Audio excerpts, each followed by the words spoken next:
itu diawali dengan usulan dari satuan kerja terkait, lalu disampaikan kepada kepala daerah dulu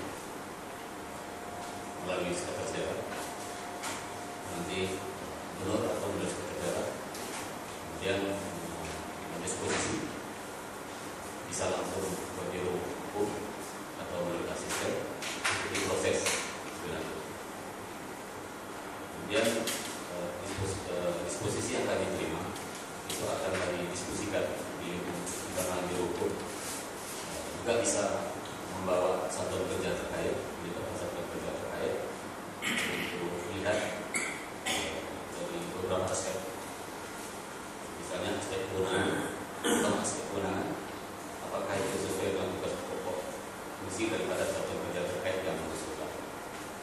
Lalu kemudian kita bentuk tim kecil yang bisa juga melibatkan satuan kerja terkait untuk kita bahas. Nah, di biro hukum menjelaskan di sini kami membawa dari aspek juridis formal, dari segi drafting legal formal kami bahas di internal biro hukum. Lalu kemudian itu kami laporkan lagi kepada gubernur. Lalu selanjutnya jika kepala daerah setuju, melalui keputusan itu bisa diteruskan ke DPRD provinsi. Seberapa dekat komunikasi Anda dengan terdakwa ini? Sedang dalam tugas saja, sepanjang dalam tugas. Anda sering dipanggil menemui terdakwa? Jarang juga. Artinya jarang tuh gimana, seminggu sekali? Jarang dalam 1 bulan juga tidak ada juga. Jarang. Jarang. Urgensi terkait dengan tugas kita. Dalam revisi 5/2008 6/2010, kekerapan atau intensitas Anda dipanggil oleh terdakwa ini gimana? Tetap masih jarang atau lebih sering dipanggil? Masih normal. Yang seingat saya 2 kali pertemuan. 2 kali itu di mana? Yang pertama di kediaman beliau yang menghadirkan pimpinan DPRD dan beberapa satuan kerja, yang menyampaikan bahwa perlu kesiapan kita dalam satu kelompok, itu salah satunya. Lalu pertemuan di ruang kerja beliau, sesudah itu di kantor beliau yang melibatkan beberapa satuan kerja dan kami ikut di situ, dan itu beliau mengatakan agar intensitas koordinasi, lalu intensitas kesiapan kita terhadap kesiapan kita dalam menyambut pon itu harus lebih diintensifkan lagi.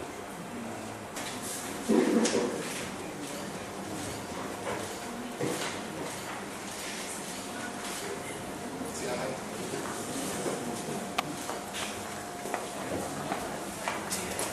Ya, saksi sudah ada sekian kali kan kita di sini, bahwa saksi juga adalah sebagai ketua pansus ya, ketua pansus revisi Perda nomor 6 tahun 2010 ya. Bisa saya terangkan kapan pemilihan atau rapat yang memilih saudara saksi sebagai ketua pansus Perda nomor 6 tahun 2010? Baik, pada tanggal 7 Maret 2012 itu diadakan paripurna penyampaian revisi Perda nomor 6 tahun 2010. Setelah penyampaian itu kemudian dibacakan nama-nama anggota pansus dan sidang diskor untuk mengadakan rapat. Di waktu rapat itu saya ditunjuk oleh anggota pansus untuk menjadi ketua pansus, dan wakilnya Abu Bakar Siddiq dan beberapa anggota. Kemudian setelah pansus terbentuk, apakah kemudian dilakukan pembahasan-pembahasan ya dengan untuk persetujuan daripada revisi Perda itu? Ya, jadi kita setelah waktu itu rapat terbentuknya pansus, kemudian setelah itu diadakan rapat pansus untuk penyusunan jadwal kegiatan. Setelah kita susun jadwal kegiatan, kita melakukan pertama kali studi banding perbandingan untuk tentang revisi perda ini. Waktu itu kita pilih Palembang karena sudah melaksanakan PON. Kemudian setelah itu kita juga pernah mengadakan rapat setelah PON dari Palembang, kita pernah mengadakan rapat di rektor. Kemudian setelah selesai dari Jakarta dari rektor itu kita mengadakan rapat tanggal 15 itu kita rapat dengan staf ahli. Kemudian tanggal 19 kita rapat dengan Pemprov yang dihadiri oleh Dispora dan Bapeda dan sebagainya. Kemudian tanggal 2 juga kita rapat terakhir itu tanggal 2 finalisasi tentang hasil pembahasan dari pansus, dan tanggal 3 baru di paripurna. Yang singkat. Ketika rapat itu, apakah saudara Anda menyampaikan pada seluruh anggota pansus untuk revisi Perda nomor 6 tahun 2010 ini ada dana sebesar 1,8 miliar? Saya menyampaikan setelah selesai rapat dengan Biro Hukum dan Keuangan, kemudian rapat tutup dan rapat intern sebentar, saya sampaikan bahwa ada untuk revisi perda ini bukan 900 ada, setelah selesai nanti akan ada uang 900. Saya sampaikan kepada anggota pansus yang hadir pada itu. Pertama, karena sesuai dengan jadwal yang telah dijadwalkan bahwa rapat pengesahan revisi perda nomor 6 itu dijadwalkan pada tanggal 3.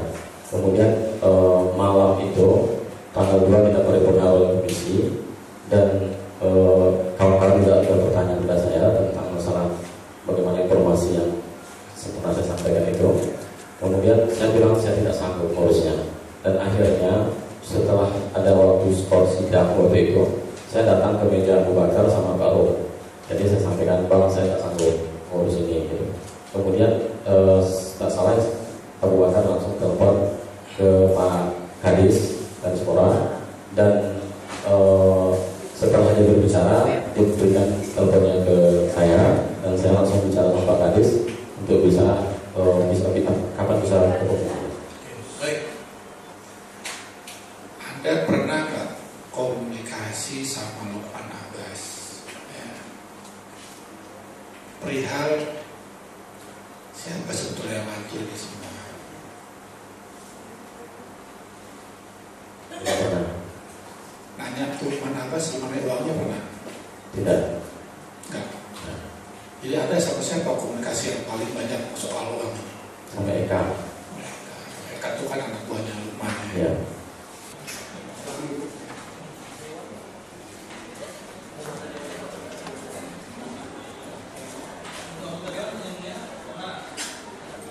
Pada waktu bubar, ada pembicaraan antara saudara dengan anak, atau ada pembicaraan saudara dengan Niki, atau ada sesuatu yang disampaikan oleh Nanang kepada saudara, hasil daripada hasil pertemuan pembicaraan antara Nanang, Niki dengan Topan, dengan Sarif Hidayat, dengan Adrian. Tidak pada malam itu. Tidak pada malam itu. Nah, lalu apa yang saudara ketahui tidak pada malam itu? Ada permintaan sejumlah uang.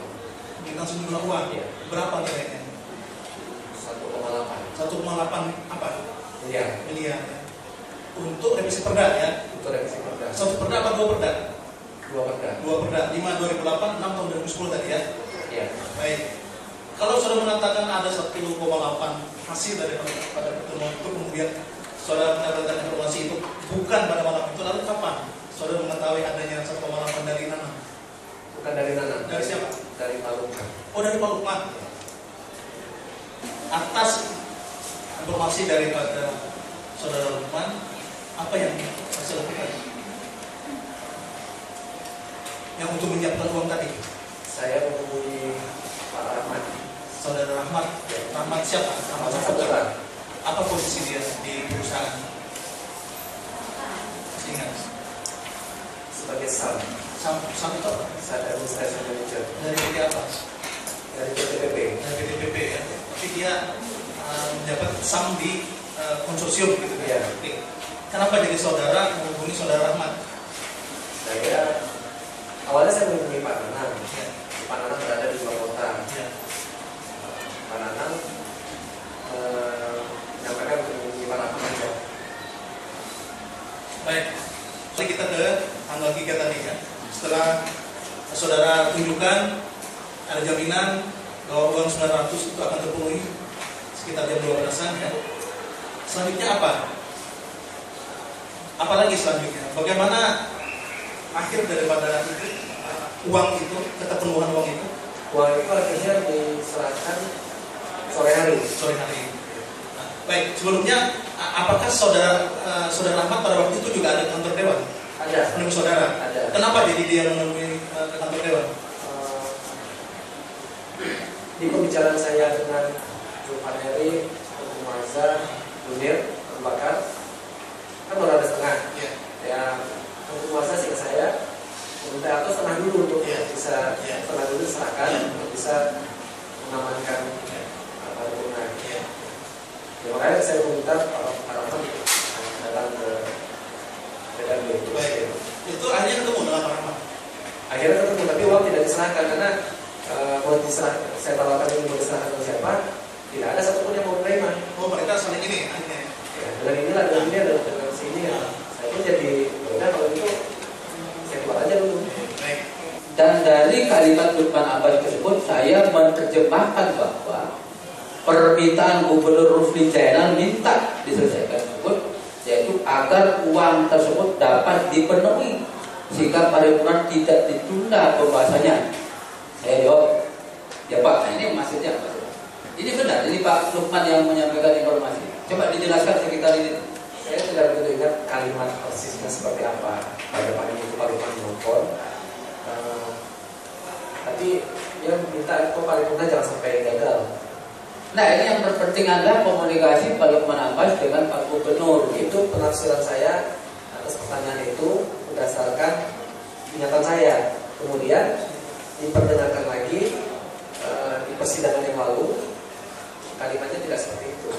Oh, begitu ya. Jadi mungkin bisa lagi Supaya jangan perlu ditafsir ya. Ya Pak. Ini boleh langsung Pak Lukman, ini ada komunikasi tadi dijelaskan oleh Eka di tanggal 3 April 2012 grup 645 Pak Lukman ya. Coba dikasih tuh Eka tadi sini Pak Lukman dulu. Jadi tadi yang saya bacakan itu adalah BAP-nya Eka.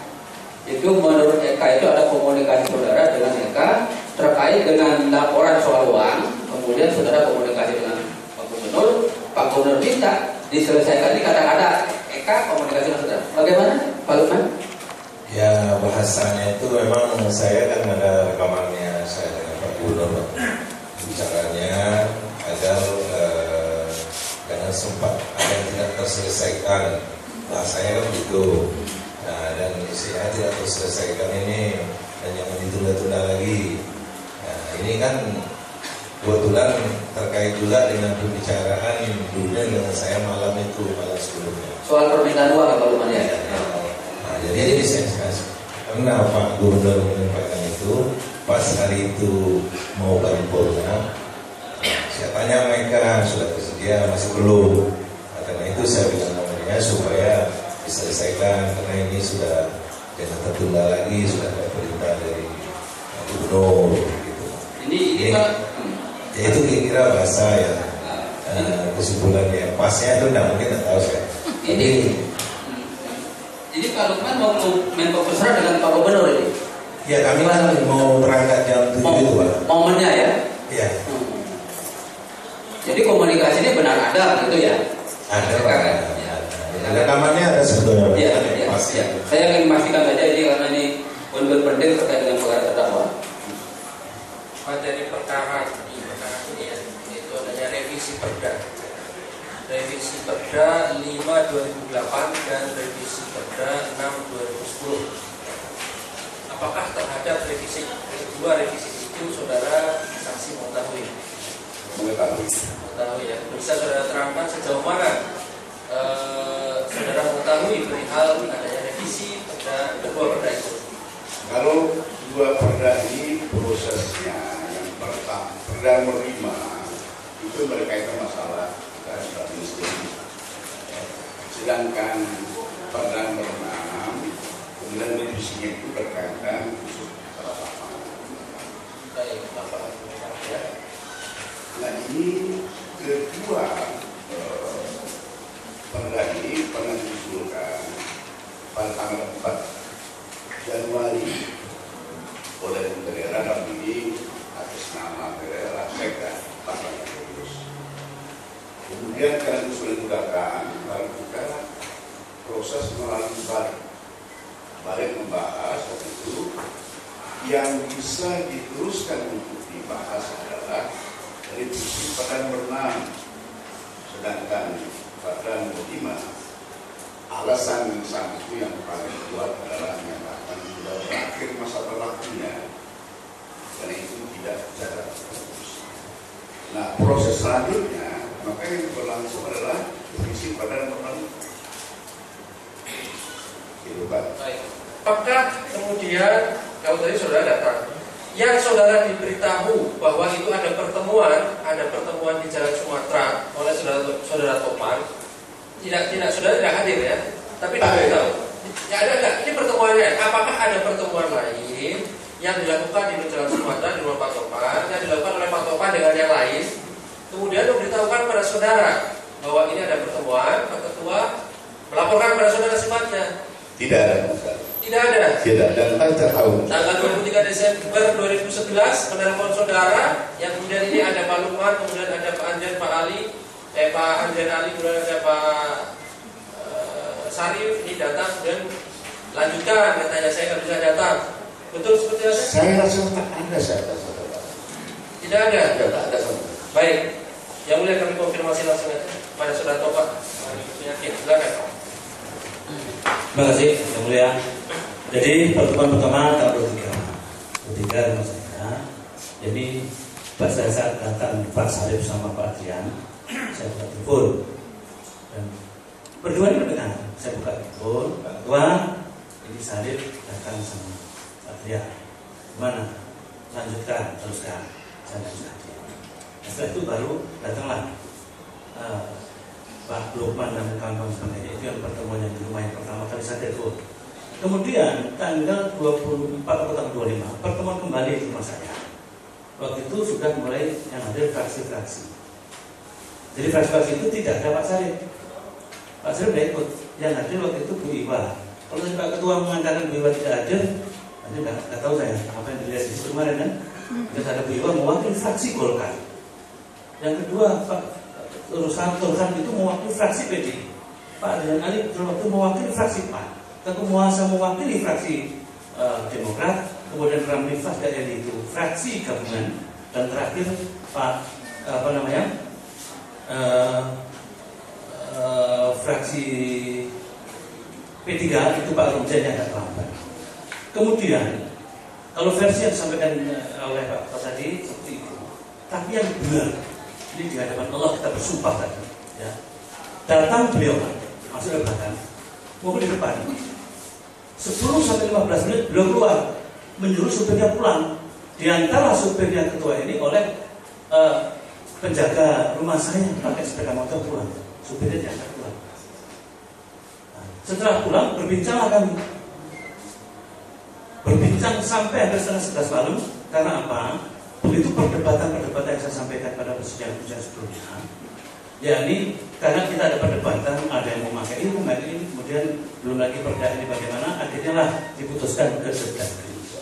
Depdagri itu berangkat ke pesawat jam 7 Pak.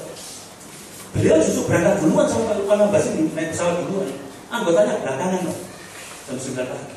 Duluan. Bagaimana beliau tidak tahu? Siapa ngasih tahu beliau berangkat pagi itu? Yang menyiapkan tiketnya waktu itu kita sama-sama sampaikan. Sampai jam 11 malam itu cari tiket, bagaimana bisa berangkat. Nah setelah baru ada beberapa tiket, udah pulang nanti dikabari. Dan setelah pulang itulah bulan terakhir malahan sebetulnya. Mobilnya karena di dalam, terakhir nyopir sendiri pulang. Itulah yang adanya. Cukup sampai sini ya, kita tunda sidang lagi tanggal 22 Januari. Acara masih sah, tutup ya, sidang bisa ditutup.